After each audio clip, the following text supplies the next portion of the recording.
Election అప్డేట్స్ను అందరికంటే ముందుగానే తెలుసుకోవాలంటే ఈరోజే ఆర్టీవీ లైవ్ యాప్ని మీ మొబైల్లో డౌన్లోడ్ చేసుకోండి. వైసీపీ నాయకులు గూండాలని, రౌడీలని, రౌడీ షీటర్లని, పక్క తాలూకాలో ఉన్న వాళ్ళని ఓటు అక్కడ ఉన్న వాళ్ళని తీసుకొచ్చి ఇక్కడ ఏజెంట్ కూర్చోబెట్టడానికి ఎందుకు ప్రయత్నం చేసినారు? కొత్తపల్లెలో ఆ వ్యక్తులు తిరగడం అనేది కూడా పోలీసులు గమనించినారు. ఆ సీసీ ఫుటేజ్ కూడా బయటికి వచ్చినాయి. ఆ వ్యక్తిని మీరు కవ్వా బ్యాచ్, ఈ బ్యాచ్ అంతా కూడా కానిస్టేబుల్ మర్డర్ కేసులో ఉన్న వాళ్ళందరూ కూడా దాంట్లో ఒకడు ఆ మర్డర్ కేసులో ఉన్నాడో లేదో తెలియదు వాడు, కానీ వాడైతే ఆలగడ్డలో వాడికి ఓటు లేకపోయినా కొత్తపల్లికి తీసుకుపోయి వాళ్ళని ఏజెంట్ కూర్చోబెట్టడానికి ఎందుకు ప్రయత్నం చేసినారు? వాళ్ళని అక్కడి నుంచి పంపించేస్తే కొత్తపల్లి ఊరు బయటికి వెళ్ళి అక్కడ కొంతమంది రౌడీలని పెట్టి అక్కడ గలాటా చేయాలని చెప్పి అనుకున్నారా లేదా అనేది కూడా పోలీస్ ఇన్వెస్టిగేషన్లో బయటపడుతుంది. ఇప్పుడు కూడా మేము చాలా ప్రశాంతంగా ఉన్నాము.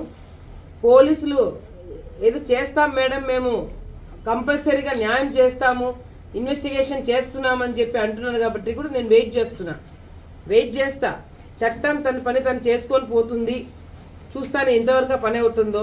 ఎందుకంటే వాళ్ళు చేయకపోతే మాత్రము తప్పకుండా ఆ వ్యక్తికి కావచ్చు, మాకు కావచ్చు న్యాయం జరిగేలాగా మేమే చేసుకోవడం జరుగుతుంది.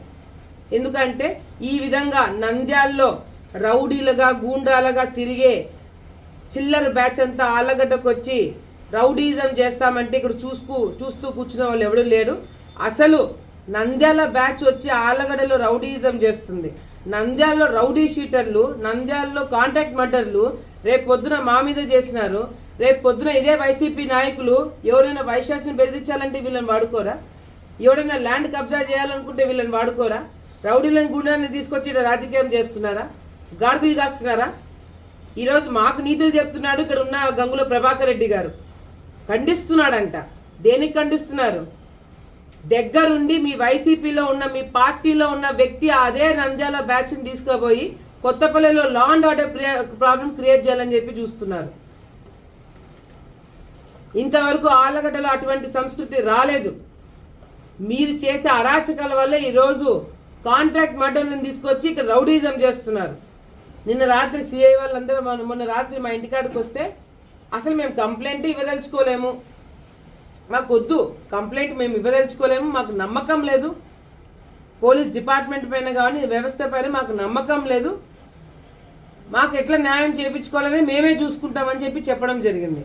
కానీ ఎస్పీ గారు లేదు మేడం మీరు కంప్లైంట్ ఇప్పించండి, జరిగింది లా అండ్ ఆర్డర్ ప్రాబ్లం, రేపు పొద్దున ఇంకెవరికైనా జరగచ్చు అని చెప్పి అంటే అప్పుడు కంప్లైంట్ ఇవ్వడం జరిగింది. అసలైతే కంప్లైంట్ కూడా నేను ఇవ్వదలుచుకోలేదు మా తరపు నుంచి. మా వాళ్ళకు కూడా చెప్పిన కంప్లైంట్ ఇవ్వడం వేస్ట్ అని. రౌడీజం కాదు ఇది, ఫ్యాక్షనిజం కాదు ఇది. కాంట్రాక్ట్ మర్డర్ని తీసుకొచ్చి అటాక్ చేపిస్తారా? మళ్ళీ ఆయన ప్రెస్ మీట్ పెట్టి, అంతవరకు ప్రెస్ మీట్ పెట్టలేదు ప్రభాకర్ రెడ్డి గారు, అంతవరకు ప్రెస్ మీట్ పెట్టలేదు.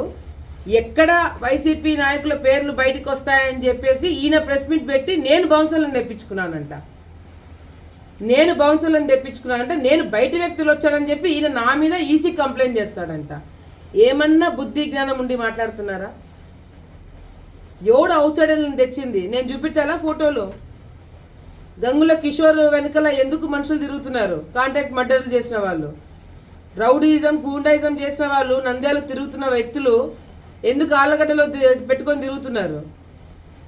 నిఖిల్ గురించి మాట్లాడుతున్నారు. ఆ అబ్బాయికి ఇక్కడ ఓటు ఉంది, నాతో పాటు తిరిగే వ్యక్తులకి ఇక్కడ ఓటు ఉంది. ఓటు లేని వాడు ఇక్కడ ఎవరు తిరగట్లేదు నా దగ్గర. పోలింగ్ రోజు నా వెంట తిరిగిన వాళ్ళు ప్రతి ఒక్కరి దగ్గర ఓటు ఉంది. కానీ కొత్తపల్లిలో ఆలగడ్డ తాలూకాలోనే ఓటు లేని వాడు ఎందుకు తీసుకొచ్చి మీరు ఏజెంట్ కూర్చోబెట్టాలనుకున్నాడు గంగుల కిషోరు. ఎఫ్ఐఆర్ ఫైల్ అయింది ఏవి సుబ్బారెడ్డి పైన 307 SC ST కేసు, కొన్ని సెక్షన్లు పెట్టినారు. ఇంకా ఇన్వెస్టిగేషన్ జరుగుతుంది. నంద్యాల ప్రాంతం నుంచి వచ్చిన వాళ్ళు ఎందుకు తీసుకొచ్చారు, బాడీ గార్డులకు ఎందుకు పెట్టుకున్నారు, ఎప్పటి నుంచి పెట్టుకున్నారు? వీళ్ళు నా దగ్గర పనిచేసే వాళ్ళు కొన్ని సంవత్సరాల నుంచి నాతో పాటు ఉన్నారు. కొన్ని సంవత్సరాల నుంచి 8 సంవత్సరాలు, 9 సంవత్సరాలు, 10 సంవత్సరాలు, 4 సంవత్సరాల నుంచి నా దగ్గర ఉన్న వాళ్ళు ఉన్నారు. కరెక్ట్గా ఎన్నికలు కోడ్ వచ్చిన తర్వాత 10 రోజులు ఉంది అనంగా తీసుకొచ్చి నంద్యాల వాళ్ళని ఇక్కడ ఎందుకు పెట్టుకున్నారు? గొడవలు సృష్టించడానికి పెట్టుకున్నారు. హైపర్ సెన్సిటివ్ ఏరియా కాబట్టి ఆ రోజు బయట నుంచి వచ్చిన ఫోర్స్ అంతా చాలా స్ట్రిక్ట్గా చేసింది కాబట్టి గొడవలు జరగలేదు. టౌన్లో ఎక్కువ చాలా స్ట్రిక్ట్గా చేశారు కాబట్టి గొడవలు జరగడానికి అవకాశం లేక, దిక్కు లేక ఆలగడ్డలో గొడవ పెట్టుకోవడానికి సాధ్యం కాక పోయి రుద్రవరంలో గొడవలు పెట్టుకున్నారు. మీరు సిగ్గుచేటు. డెఫినెట్గా ఇన్వెస్టిగేషన్లో అసలు కిషోరు వాళ్ళని తీసుకుపోయి ఎందుకు కొత్త పిల్లలు పెట్టారనేది కూడా ఈ కేసులో బయటపడుతుంది. ఫోన్లు స్విచ్ ఆఫ్ చేసుకొని ఒక్కొక్కరు పారిపోయినారు. పోలింగ్కి అయిపోయిన వెంటనే పారిపోవాల్సిన అవసరం ఏర్పడింది.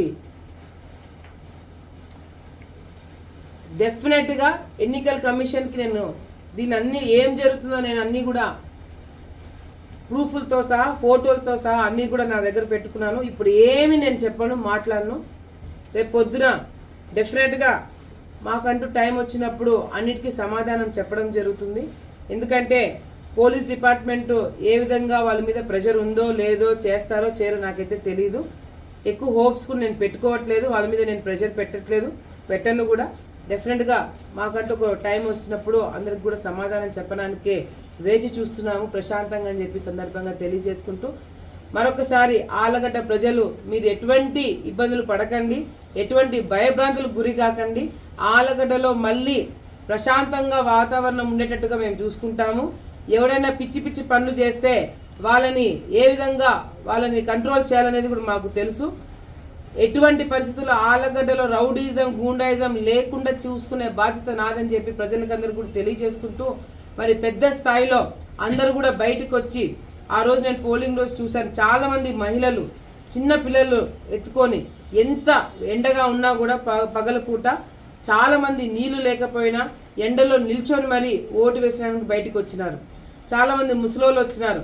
యువత, చాలామంది యువత ఫస్ట్ టైం ఓటర్స్ కూడా కంపల్సరీ ఈసారి మనం ఓటు వేయాలా, మన బాధ్యత మనం నెరవేర్చాలా అని చెప్పి ఒక ఉద్దేశంతో ఆలగడ్డ ప్రజలు, ఆంధ్రప్రదేశ్ ప్రజలందరూ కూడా బయటకు వచ్చి వాళ్ళ ఓటుని ఉపయోగించుకున్నందుకు ప్రతి ఒక్కరు కూడా పేరు పేరున నేను ధన్యవాదాలు తెలియజేసుకుంటూ, వాళ్ళు ఎటువంటి నిర్ణయం ఇచ్చినా కూడా మేము స్వాగతం పలుకుతాము.